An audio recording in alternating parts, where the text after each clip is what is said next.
Arabelle Bien-être. 9h-10h, Arabelle Bien-être avec Manel sur Arabelle. Et on se retrouve pour notre rendez-vous quotidien 100% bien-être 9-10 heures sur Arabelle. Aujourd'hui, je reçois Madame Claudia Jiménez, consultante et coach, formatrice spécialiste du bien-être au travail.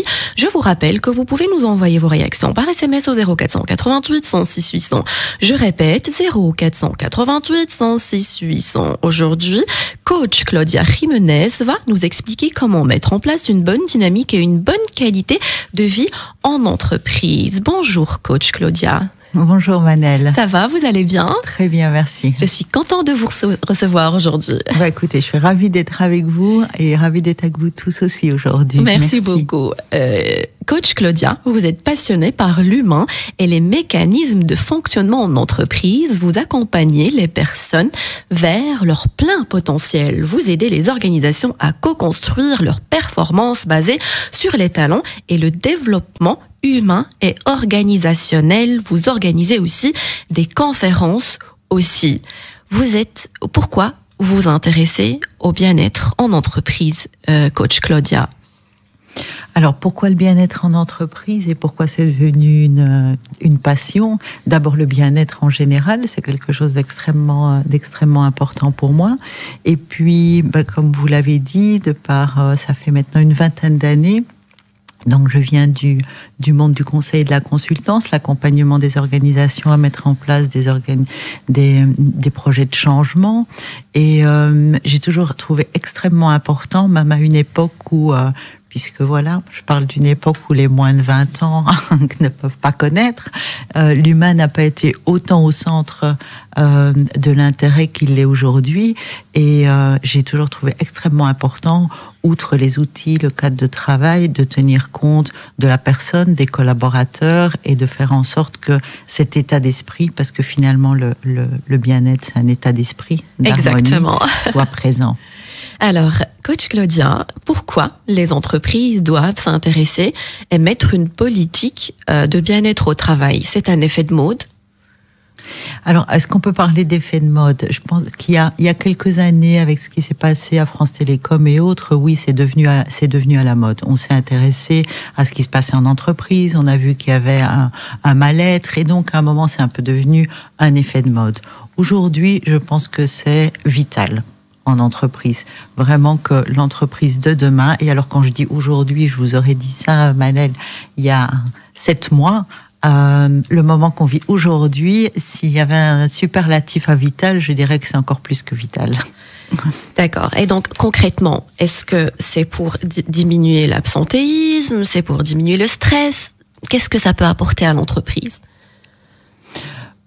Ce que ça peut apporter à l'entreprise, donc comme on est dans le bien-être, j'ai envie de dire qu'est-ce que ça peut d'abord apporter aux collaborateurs. D'accord. Plutôt qu'à l'entreprise, si c'est. Mais les collaborateurs font partie de l'entreprise, donc absolument. C'est exactement. Mais on sait que les objectifs de l'entreprise, au final, ne sont pas forcément les mêmes que ceux des collaborateurs à la base, même s'ils tendent tous à aller vers les mêmes objectifs.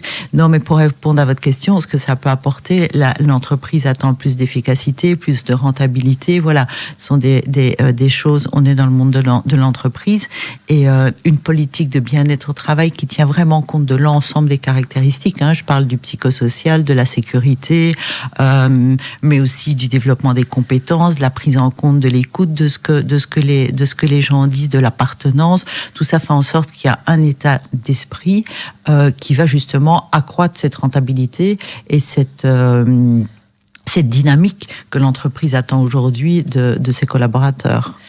D'accord. Donc, si j'ai bien compris aussi, c'est pour réduire le stress non productif. C'est un terme qui revient assez souvent quand on parle de bien-être en entreprise.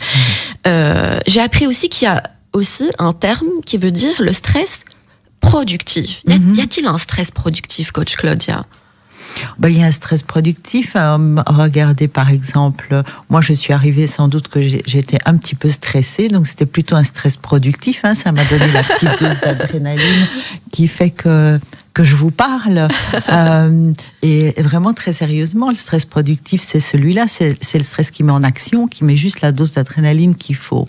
Après, quand on est tout le temps sous pression, et que c'est dans le continu, on arrive dans un mécanisme de stress négatif, parce qu'on est tout le temps et en continu sous pression, qui peuvent aller jusqu'à des problèmes de dépression, de burn-out, de maladie. Des troubles de sommeil, des fois, oui, on n'arrive pas à dormir parce qu'on a des problèmes au boulot. Exactement, ça commence avec les troubles de sommeil, on rentre à la maison, on n'est pas content, on a les idées du travail en tête, et donc là aussi, si c'est une nuit, 2 nuits, c'est sans doute un stress qui va nous faire rêver de mettre en action, trouver des solutions. Par contre, si ça perdure dans le temps, ça devient négatif. On sécrète des hormones qui ne sont plus celles qui mettent en action et plus de l'adrénaline, mais on rentre dans cette phase de petite dépression jusqu'à voire burn-out. Donc, coach Claudia, si j'ai bien compris, le bon stress, c'est le stress qui est indispensable pour réussir les challenges et les défis qu'on me donne en entreprise. Et le mauvais stress, c'est qui peut me provoquer malheureusement des troubles de sommeil, de l'anxiété. Et c'est plutôt, on va dire, un facteur qui peut pousser à un burn-out. Voilà. Je vous rappelle que vous pouvez toujours nous envoyer vos réactions par SMS au 0488 106 800 0488 106 800. Vous pouvez nous raconter vos expériences en entreprise. Coach Claudia, négliger le bien-être en entreprise, qu'est-ce que ça peut avoir comme conséquence? Sur l'entreprise, Manel, vous voulez dire les deux, on va dire. En général, si vous voulez. Négliger le bien-être en entreprise ou négliger le stress, les conséquences sont immédiates sur les résultats, sur l'absentéisme d'abord, parce que c'est immédiat, vous dites. Oui, bien sûr, parce qu'on parle d'absentéisme, il y a aussi la rotation, l'inefficacité.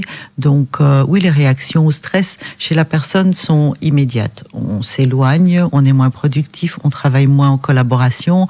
Donc, l'impact est plus ou moins grand sur la durée, mais pour moi, l'impact, il est là, il est immédiat si on néglige ça.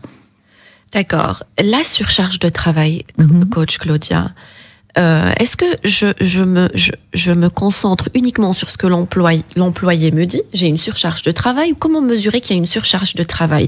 Je parle de ça parce que c'est pour éviter le burn-out, justement. Alors, la surcharge de travail, évidemment, c'est un sujet complexe. Ça dépend les entreprises, ça dépend les fonctions. Comment mesurer la surcharge de travail? Vous savez, normalement, en entreprise, il y a des processus, tout est fait pour mesurer le type de travail qu'on a à faire, le temps que ça prend, etc. Et donc, normalement, ça devrait pouvoir être mesuré. Parce que, à entendre, tous les employés sont en surcharge de travail. Bien sûr. Tout le monde se plaint de la surcharge. Mais est-ce que c'est vraiment réel? Alors, moi, je pars du principe que si les gens disent qu'ils ont une surcharge de travail, c'est en tout cas leur perception et c'est réel. Maintenant, on sait que quand les gens se plaignent d'une surcharge de travail ou d'un manque de salaire, ça cache autre chose. Et qu'il faut aller creuser et que c'est des choses qui sont latentes depuis longtemps. Donc jamais je ne dirais une surcharge de travail n'est pas réelle. C'est la perception de la personne. Après, est-ce que c'est vraiment du réel? C'est à en tout cas, on est quelque part trop loin. On aurait dû le détecter avant et c'est à l'entreprise à aller effectivement vérifier, prendre en charge le collaborateur. Mais sa perception de surcharge, en tout cas, il va la vivre comme ça et générer un stress qui pour lui est dû à la surcharge. D'accord. Merci, coach Claudia. Alors, comment vous mesurez le bien-être en travail? Les outils de mesure. Est-ce que je vais aller chercher des labels à l'extérieur? Est-ce que je vais faire un diagnostic en interne? C'est quoi vos outils? Ok, moi, ce que je recommande. Alors, quels sont les outils quand j'arrive en entreprise, quels sont les outils qui sont utilisés, ou en tout cas, quels sont, plutôt que de parler d'outils pour pas mettre l'un ou l'autre en avant, et je pense que chaque entreprise doit choisir les siens, quels sont les indicateurs? D'accord. Les premiers indicateurs utilisés par l'entreprise sont souvent, moi, ce que j'appelle les indicateurs négatifs. C'est-à-dire, on va mesurer ce qui ne va pas. L'absentéisme, le taux de rotation, l'inefficacité. Et donc, on part du principe que si ces indicateurs-là ne sont pas bons, c'est qu'il y a un stress et qu'il y a un manque de bien-être. D'accord. L'idéal, évidemment, c'est d'avoir des mécanismes en place qui peuvent mesurer le côté positif au lieu du stress, de mesurer le bien-être au travail. D'accord. Et ça, peu d'entreprises l'ont encore aujourd'hui. Ça peut passer par des questionnaires, ça peut passer par... ça passe, j'ai envie de dire tout bêtement, mais ça passe par le feedback, l'écoute, écouter les collaborateurs, avoir une réunion qui se passe dans les deux sens, où on écoute ce qui est dit, où on tient compte, ça se fait pas partout. Et si j'ai le temps, plus tard, je vous dirai, ou maintenant, que si ça ne se fait pas, c'est pas parce qu'on n'a pas envie de le faire, mais parce que c'est une vraie compétence pour les managers qui ont énormément sur le dos aujourd'hui. On entend le manager, il doit être bienveillant, il doit être coach, il doit être tout. C'est pas si facile de bien écouter, c'est pas si facile de détecter les pistes de stress. Mais donc il y a vraiment un intérêt à, oui, faire un audit, Manel, comme vous dites, mais à mettre en place au fur et à mesure avec la politique qui est propre à l'entreprise dans laquelle on est, des indicateurs, ceux qui mesurent le stress, mais ceux qui peuvent aussi mesurer le bien-être. Et ça existe peu aujourd'hui. D'accord. Autant que consultante, vous le faites vous-même, ce diagnostic ? Quand je suis en entreprise. Exactement. Oui. Alors c'est pas donc en tout cas ce que moi je ne fais pas, mais pas parce que je ne fais pas, d'autres le font peut-être comme ça. Donc moi quand je suis en entreprise, je suis vraiment sur des projets de transformation qui touchent, quelle que soit la transformation, ça touche à la culture. Et donc c'est vraiment la culture de l'entreprise. La culture de l'entreprise. Selon moi, on ne peut pas mettre en place une politique de bien-être si ce n'est pas en accord avec l'entreprise. Si j'ai le temps, je vous donne un petit exemple très marquant. Je vous écoute. Ok. Donc, alors on va remonter il y a quelques années. C'est un exemple qui me touchait. Donc, j'étais dans une entreprise de conseil assez connus, et donc vraiment ils étaient pionniers dans le bien-être au travail, et on nous a tous annoncé un jour, alors voilà, on va mettre un bar, une salle de sport, parce que ça passe aussi par là, pas que. C'est ce qu'on va voir à la fin de l'émission. Voilà, on nous a dit on va mettre un bar, une salle de sport, une crèche, et je pense un atelier de repassage à l'époque. Carrément. Où, voilà. Donc j'ai envie de dire, waouh, c'est un premier pas. D'accord, tout le monde aurait dû être super happy, et voilà, tout le monde aurait dû dire super, on peut aller faire du sport. C'est la fête ? C'est la fête, c'était vraiment la fête. Voilà. Alors, est-ce que c'était vraiment la fête ? On a tous été d'accord de garder le bar. Alors, bizarrement, on a tous été d'accord de garder le bar, mais pour le reste, c'était mal pris. C'était mal pris parce qu'on était dans une culture d'entreprise à ce moment-là où les gens, quand ils partaient à 6h du soir, de l'après-midi, un peu de manière ironique et cynique, on se disait « Allez, salut, passe un bon après-midi ». Je veux dire, c'est une entreprise où les gens bossaient en télétravail après les heures à la maison. Ils travaillaient le week-end. Donc, le message qui a été perçu, c'est quoi d'après vous ? On veut nous garder plus. Ils nous mettent la salle de sport, comme ça, on ne devra plus sortir du tout de l'entreprise. Tout dépend du but. Du but et de la culture. Il faut que la politique doit vraiment fonctionner avec la manière dont on travaille. Donc c'est un vrai changement culturel, quoi. C'est ça que je voulais vous dire. Donc pour répondre à votre question, je n'ai pas d'entreprise pour mesurer le bien-être ou mettre en place des politiques. Ça va avec un changement culturel de l'entreprise, d'après moi. Vous utilisez aussi les questionnaires pour les employés ? Alors, les questionnaires, bon, il y a des politiques internes. Il y a certaines questions qui sont soumises à législation aussi. Moi, je trouve que les questionnaires, oui, pour peu que ce soit cadré. Excusez-moi de vous interrompre. Ouais. Pourquoi je vous pose la question ? C'est par rapport à l'anonymat. Est-ce qu'un employé ne risque pas d'avoir des conséquences s'il remplit un fonctionnaire en donnant des avis négatifs ? Alors, encore une fois, ça dépend. C'est une super question. Ça dépend de la culture d'entreprise. Une entreprise, vous savez les petits ronds, comment ça s'appelle, que vous voyez dans les magasins, appuyés, rouge, orange et jaune, quand vous faites vos courses. Happy, je suis pas happy. Je pensais, voilà. Eh bien, j'ai connaissance d'une entreprise dans le sud des États-Unis qui avait mis ça en place. Donc ça partait d'un bon sentiment. Ils l'ont mis au début de manière anonyme. Donc en gros, les gens partaient. Et ils disaient, voilà, je passais une bonne journée, je n'ai pas passé une bonne journée, etc. C'était un indicateur. Et puis, ils se sont dit, on a tellement de gens qui sont qui sont à l'extérieur, qu'on voit pas, on est un gros groupe, on va le rendre moins anonyme. Et donc ça, là par contre, ça a été au début assez mal pris, en disant, oups, on n'a plus de pointeuse depuis des années, maintenant on va devoir dire, moi Claudia, hop là, rouge aujourd'hui, je n'étais pas très contente. Et pour peu que je dise 3 fois cette semaine, je n'étais pas super contente, je vais me faire appeler par la DRH. Mais par contre, ils ont eu le génie de mettre une politique derrière en place et de former les managers, de former les responsables d'équipe, de former tout le monde pour accompagner les gens quand par la suite, ils avaient trop de buzz négatif, qui fait que ça a super fonctionné. Donc là, c'était pas anonyme, mais c'était génial. Donc ça dépend. Donc vous confirmez, ça dépend de la culture de l'entreprise. On se retrouve juste après la pause. Restez avec nous. Et on se retrouve pour notre rendez-vous quotidien 100% bien-être 9-10 heures sur Arabelle. Aujourd'hui, je reçois coach Claudia Jiménez, consultante, coach et formatrice spécialiste du bien-être en travail. On répond à la question comment mettre en place une bonne dynamique et une bonne qualité de vie en entreprise. Je vous rappelle que vous pouvez toujours nous envoyer vos réactions par SMS au 0488 106 800. Je répète, 0488 106 800. Juste avant la pause, j'ai posé la question à coach Claudia sur les questionnaires en entreprise. Donc, sa réponse était tout dépend de la culture de l'entreprise. En tout cas, si tu permets, moi j'y suis vraiment favorable au questionnaire. Je pense qu'il faut demander l'avis des gens. D'accord. Quand je dis tout dépend de la culture, je veux dire, il faut la mettre en perspective de la culture qui existe. Mais en tout cas, je pousse les entreprises dans lesquelles je travaille à demander la voix des collaborateurs et à les écouter.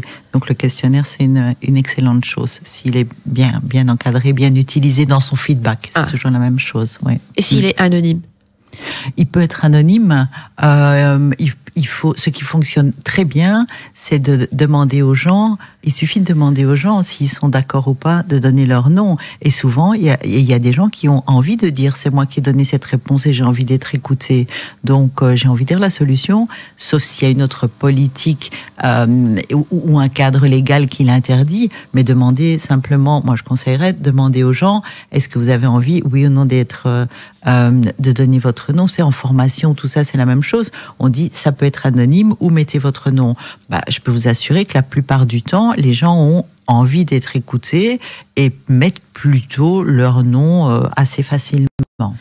D'accord. Coach Claudia, il y a aussi des labels externes, c'est-à-dire qu'on peut aller chercher des outils à l'extérieur pour mesurer le bien-être au travail. Ce sont des organismes qui répertorient les entreprises qui ont une meilleure qualité de travail. Je me demande, est-ce que c'est crédible d'aller chercher ça à l'extérieur? Alors, l'intérêt de ces labels sur lesquels je ne veux pas me positionner sur l'un ou l'autre, mais je trouve que l'intérêt de ces labels, c'est d'exister. Okay. C'est-à-dire que ça rend aussi plus crédible la notion de bien-être. C'est travailler sur l'image de l'entreprise uniquement. C'est travailler sur l'image de l'entreprise, mais c'est quand même dire, voilà, c'est quelque chose qui existe.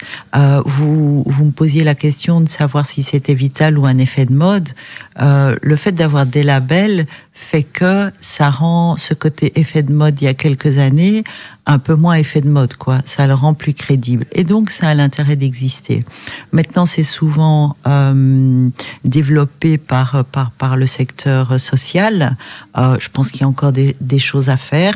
Moi, vraiment, je suis pour cette idée de mettre tous les acteurs autour de la table, des acteurs économiques, des acteurs sociaux, des acteurs des psychologues et des collaborateurs, des chefs d'entreprise, et de creuser encore un peu plus les indicateurs qui sont derrière ces labels.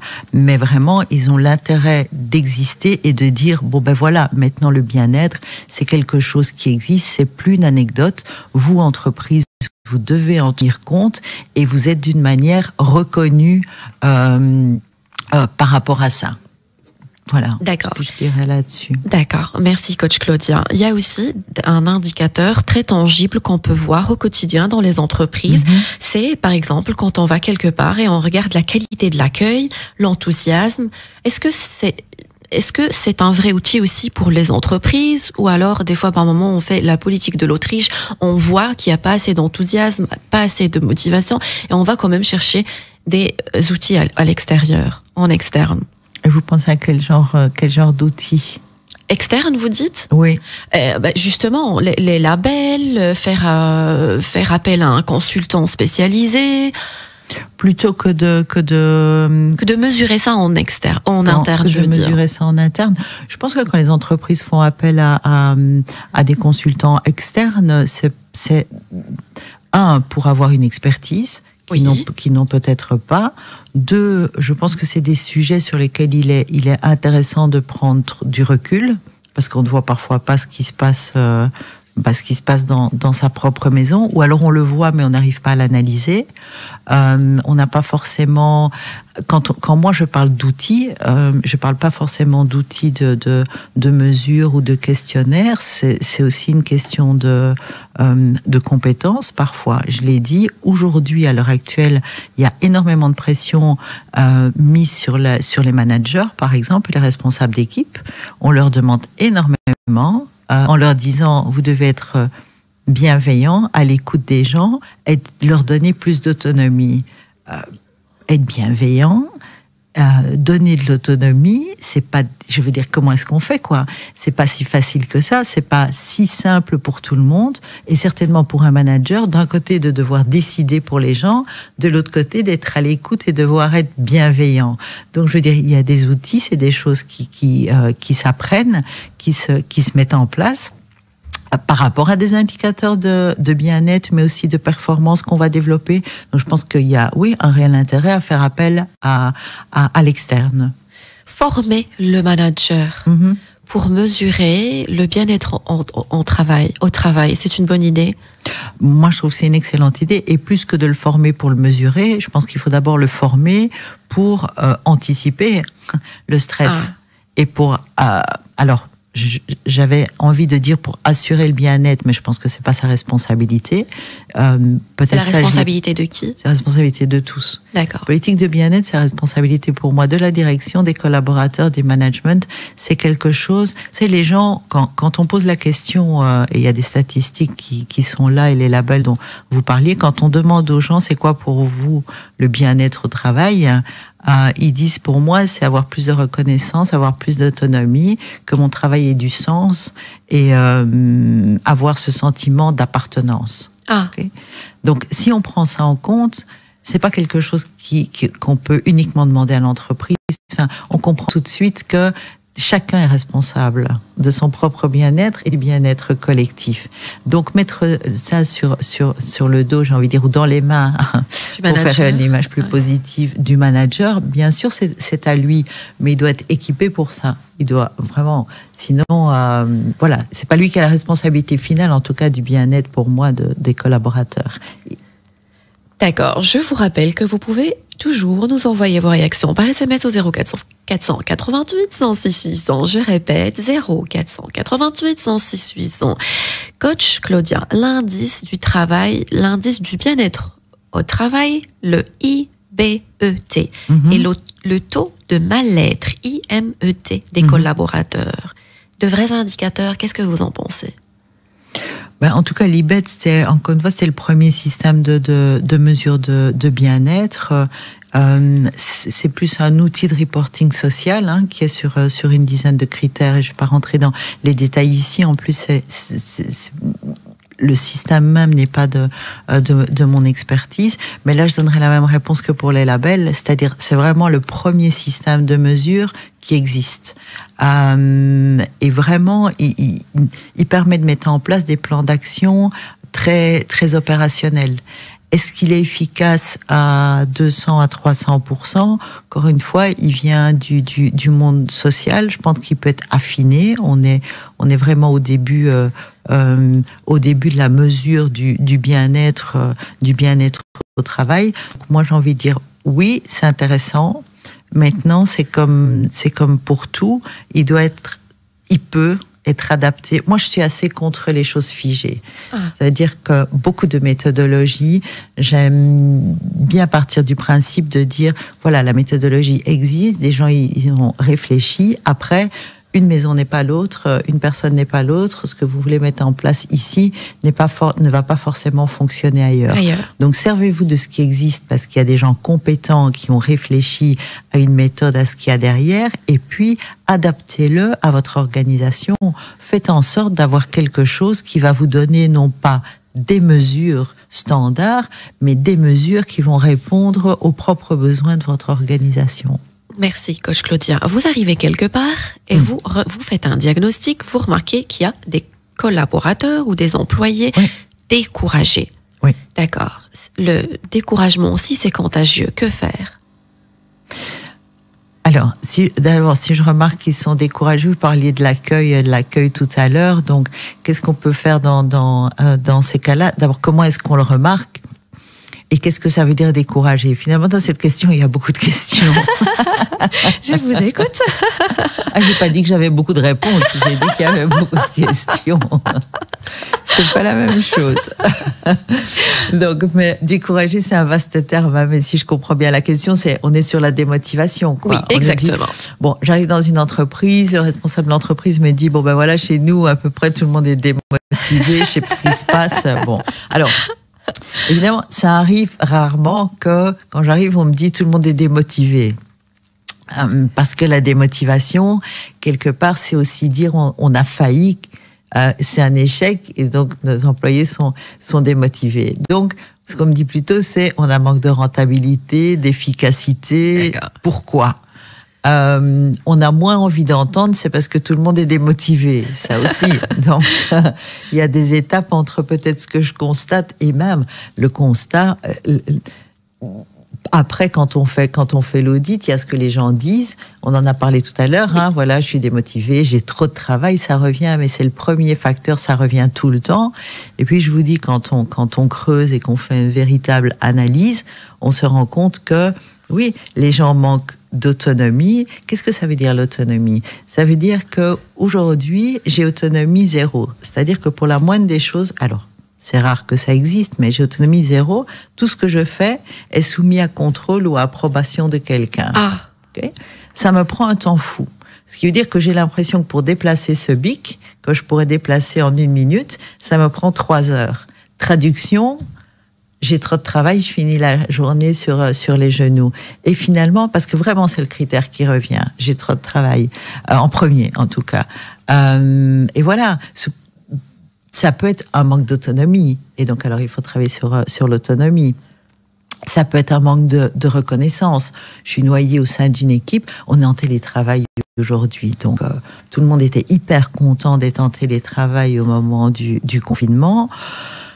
Moi, j'ai toujours dit c'est un faux télétravail et beaucoup s'accordent à dire maintenant que c'est un faux télétravail. Du jour au lendemain, on se retrouve confiné. Ok, on a les collègues de boulot, la famille. On est trop content de pouvoir faire quelque chose de ces journées. Vous aussi. Enfin voilà, tout le monde était un peu dans cette situation. Aujourd'hui, le télétravail, moi, je vous dis, ça va être extrêmement compliqué. Déjà, des gens aujourd'hui disent j'aimerais bien retourner. L'homme est quand même un animal social, il a besoin de contact. Donc, cette idée d'appartenir à un groupe, d'appartenir aux mêmes valeurs de l'entreprise, ça aussi, c'est une source de stress. Et ça manque et ça démotive. Offrir si elle n'est pas là. une journée de travail à distance par semaine, par exemple, une journée, ça peut être une bonne idée, non? Qu'est-ce que vous en pensez? C'est un sujet très touchy, mais mon avis est que d'abord c'est pas possible pour toutes les entreprises. Pas pour toutes les entreprises, mais pour tous les types de métiers. Hein. Bon, il y a des gens qui doivent être sur la route. Il y en a, donc c'est pas possible pour tout le monde. Mais je pense que dans l'absolu, déjà il y a une dizaine d'années, moi j'ai toujours été pour 1 ou 2 journées de télétravail. Si c'est ok pour le collaborateur. Je pense que c'est un bon équilibre parce que c'est un moment où ça permet, pour peu que le travail aussi soit redistribué, il y a des choses qu'on fait plus facilement quand on est isolé par rapport à son travail. Il y a des choses pour lesquelles on a besoin d'être en groupe. Il faut que ce soit ok. pour le collaborateur. Tout le monde n'a pas chez lui un bureau avec vue sur le jardin, quoi. Je veux dire, il y a des gens pour qui c'est extrêmement stressant de devoir travailler à la maison. Il faut tenir compte quand même de ça aussi. Et ensuite, j'en reviens au pauvre manager.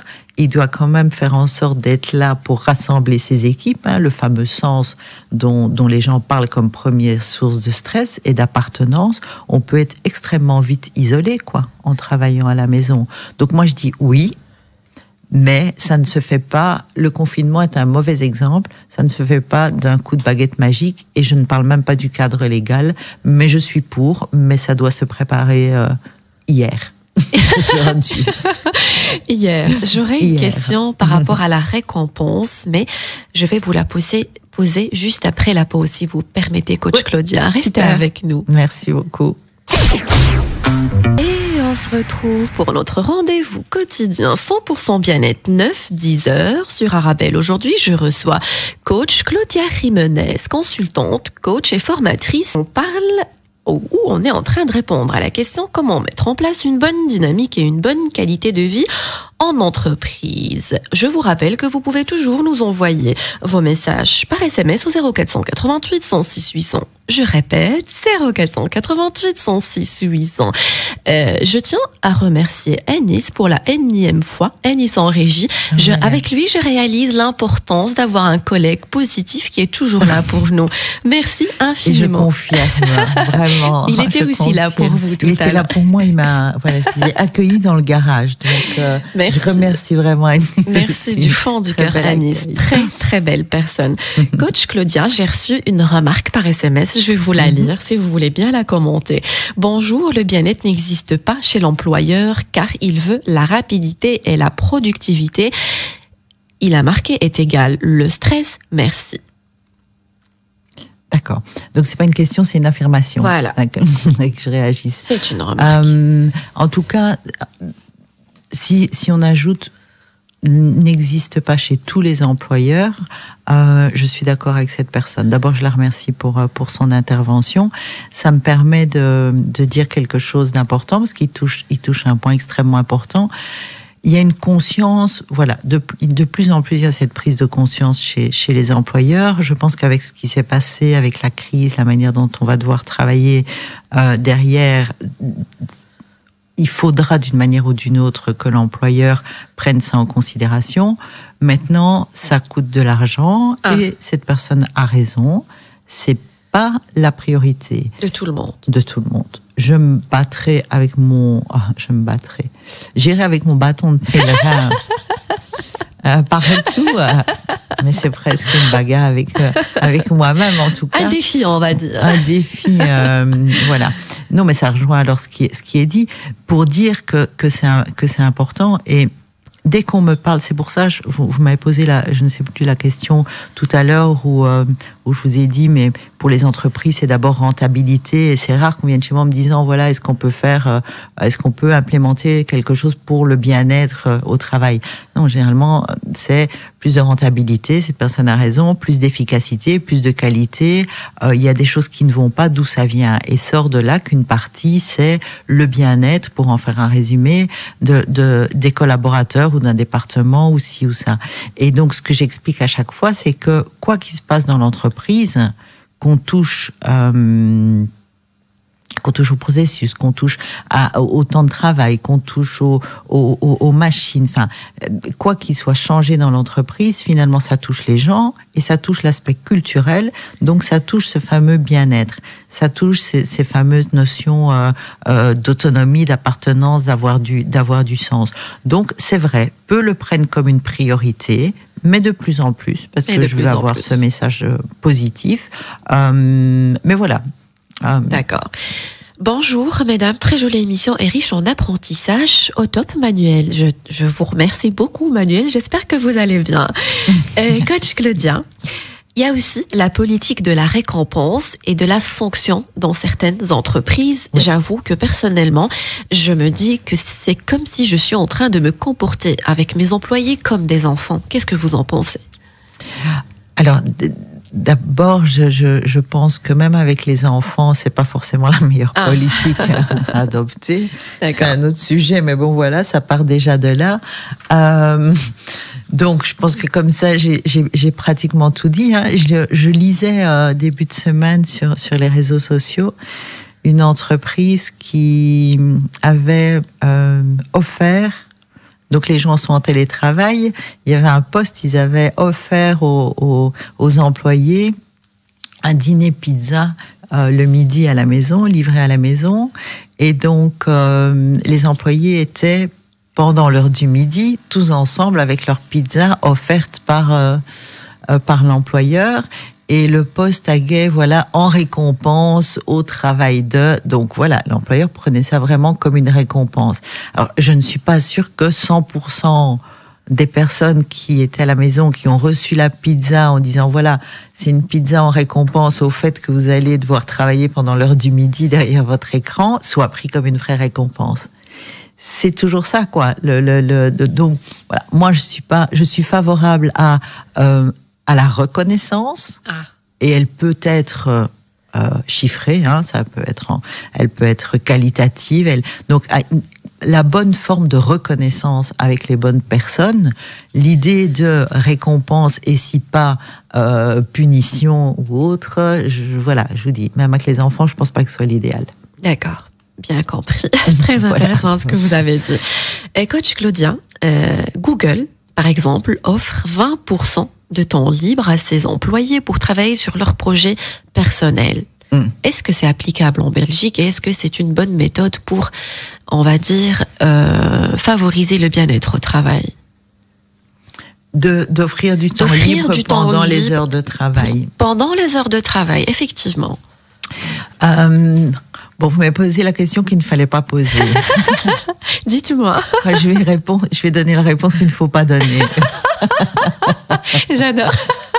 Mais oui. Dites-moi. Je ne sais pas comment ça fonctionne chez Google. En tout cas, Google est une entreprise qui demande beaucoup de fidélité, de loyauté à ses employés, en termes de reconnaissance à la marque, etc. En contrepartie, il y a beaucoup de choses de cet ordre-là qui sont faites. Et donc, je ne sais pas, je ne connais pas le taux de bien-être au travail chez Google. Donc, je ne veux pas me prononcer là-dessus. Est-ce que c'est une bonne ou une mauvaise chose? Est-ce que c'est applicable en Belgique? Très honnêtement, je ne sais pas comment ça fonctionne, donc je ne comprends pas très bien. Ça veut dire que vous êtes sur votre lieu de travail, vous avez 20% de votre temps que vous pouvez prendre pour travailler sur mes projets personnels et je suis payée par mon employeur. En gros, c'est ça. Voilà. Je dirais que si vos journées font 15 heures, c'est pas mal d'avoir 20% pour travailler sur des projets personnels, quoi. Après, voilà, la jeune génération, peut-être... je pense que les gens aiment quand même encore bien faire la différence entre vie privée et vie professionnelle et que être payé par son employeur pour travailler, alors j'imagine qu'il y a un système derrière qui est plus complexe que ça, je ne le connais pas, mais être payé par son employeur pour travailler sur des projets personnels, je ne suis pas encore certaine que culturellement ce soit quelque chose, les gens aiment bien faire la différence. D'accord. Avant d'arriver à la question comment améliorer le bien-être en entreprise, j'ai une question reçue par SMS. Comment réagir face à l'inégalité flagrante de l'employeur vis-à-vis de ses employés? Je vous rappelle que vous pouvez nous envoyer vos réactions par SMS au 0488 106 800. 0488 106 800. Coach Claudia, l'inégalité. L'inégalité, ça veut dire, si je comprends bien, merci pour la réponse, c'est que tous les employés, pour la question, pardon, remerciez-moi pour la réponse. Non, je vais vous donner, mais c'est un point vraiment un point de tension et de stress pour les personnes qui le vivent. L'inégalité ou le ressenti de l'inégalité, je vous ai dit, hein, c'est un des facteurs, cette appartenance plus l'autonomie, les plus importants du bien-être ou du non-stress.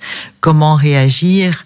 Je pense dans ces cas-là qu'il faut, si ça cause un stress qui est permanent, comme je l'ai dit au départ, ce stress permanent peut amener des dérèglements, vous l'avez dit, amener le problème de sommeil, ça peut aller plus loin, ça peut aller jusqu'au burn-out. Voilà. Je pense qu'il faut le signaler en entreprise. Si on se sent pas écouté, je pense qu'il est important d'aller chercher de l'aide et d'en parler, parce qu'un cas d'inégalité ou voilà, on peut appeler de toxicité de personne n'est pas l'autre. Un ressenti n'est pas l'autre, mais en tout cas, c'est quelque chose d'assez important quand on le ressent, que pour se faire en parler, pas que pour en parler, et se faire aider s'il faut à sortir de ce... On ne change pas l'autre. On ne va pas changer l'employeur soi-même. Je ne vais pas donner ici des trucs pour dire faites ça, votre employeur va changer. Non, il faut comprendre ce qui se passe. Et pour ça, il faut d'abord comprendre son ressenti à soi pour pouvoir justement prendre des actions par rapport à ça. Question un peu naïve, coach Claudia, le signaler par écrit, par mail, par courrier, le dire verbalement à qui? À qui cet auditeur doit s'adresser? Alors, je ne sais pas de quelle société il parle. Ça dépend les entreprises. Dans des entreprises, il y a des départements qui sont là à l'écoute. Le département RH est le premier. On peut en parler à son responsable direct. Si on commence à aller vers l'extérieur, qu'on voit un médecin, qu'on est diagnostiqué en dépression ou en burn-out, enfin, il faut voir jusqu'où ça va. Est-ce qu'on en est au harcèlement? Auquel cas, il faut le faire par écrit vers l'extérieur. Vous voyez, c'est extrêmement... Faut mieux le faire verbalement, tout début? En tout cas, dès qu'on se sent, et peu de gens le font, mais dès qu'on se sent dans une situation d'inégalité, ou dès qu'on a un stress qui devient permanent et qu'on sent qu'il y a quelque chose qui ne va pas, je pense qu'il y a un premier pas à faire. Et si on sent une barrière, il faut effectivement le signaler à qui de droit, peut-être d'abord à RH, et ensuite voir à se faire accompagner pour diagnostiquer chez soi exactement ce qui se passe, pour avoir les bons outils pour réagir. Et pas pour réagir contre l'employeur. La première chose, c'est pour réagir pour soi-même, pour être bien. Après, on peut aller sur des actions pour faire changer les choses, voire dans le pire des cas contre l'employeur si on est voilà, dans une situation de harcèlement. Mais l'idée, c'est évidemment d'éviter d'arriver jusque-là. Donc, il faut mesurer le degré et en tout cas, il ne faut pas hésiter d'en parler et d'oser dire ce qu'on ressent à quelqu'un d'extérieur, coach ou autre, ou à son médecin qui va nous aider un peu à débroussailler tout ce ressenti dans lequel on est et ce stress dans lequel on est en première étape, je dirais. Donc, il rajoute, cela me cause un manque de confiance en moi dans mon travail. Un autre SMS, bonjour, le problème, c'est culturel, car la conception du travail en Europe nous permet pas de bien être en entreprise. Au Canada, c'est mieux. Le cas du Japon et de la Corée est différent malgré qu'il y a plus d'heures de travail. On parle ici d'autres pays. Coach Claudia, malheureusement, vous me l'avez dit au tout début qu'on n'aura pas assez de temps pour traiter le sujet en 1 heure d'émission. Donc moi, il me reste la question principale, c'est comment améliorer le bien-être en entreprise, toutes les astuces. Ce qu'on peut faire, c'est vous inviter une deuxième fois si vous êtes d'accord. Avec plaisir, avec grand plaisir, je reviendrai. Je vous remercie infiniment, coach Claudia, d'avoir accepté mon invitation et d'avoir donné toutes ces réponses qui ont été très enrichissantes, même pour moi, et on se retrouve peut-être quand vous aurez des disponibilités, vous allez me les... Merci beaucoup, merci à tous. Merci de nous avoir écoutés. J'espère que vous avez eu votre dose de vitamines. N'oubliez pas que le bonheur vous rend plus belle et plus beau. Fréquentez les gens heureux, le bonheur est contagieux. Rendez-vous demain 9h sur Arabelle. Arabelle Bien-être. 9h-10h, Arabelle Bien-être avec Manel sur Arabelle.